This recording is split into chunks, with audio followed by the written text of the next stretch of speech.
Pour Monseigneur le duc du Maine, les dieux voulant instruire un fils de Jupiter.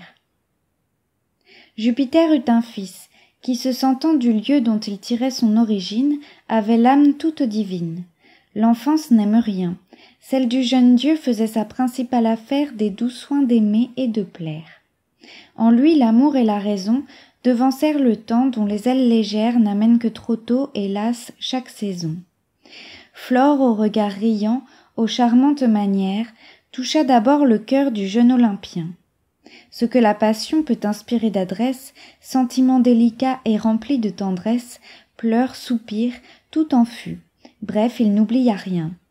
Le fils de Jupiter devait, par sa naissance, avoir un autre esprit et d'autres dons des cieux que les enfants des autres dieux.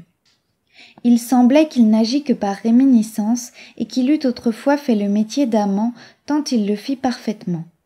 Jupiter cependant voulut le faire instruire.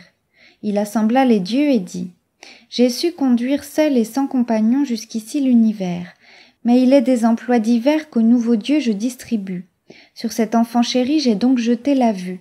C'est mon sang, tout est plein déjà de ses autels.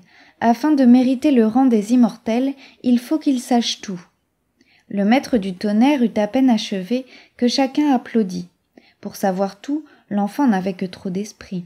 « Je veux, dit le dieu de la guerre, lui montrer moi-même cet art par qui maints héros ont eu part aux honneurs de l'Olympe et grossi cet empire. Je serai son maître de lyre, dit le blond et docte Apollon. Et moi, reprit Hercule à la peau de lion, son maître à surmonter les vices, à dompter les transports, monstres empoisonneurs, comme hydre renaissant sans cesse dans les cœurs.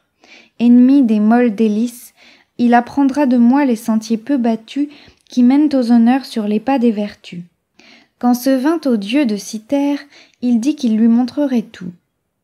L'amour avait raison, de quoi ne vient à bout l'esprit joint au désir de plaire.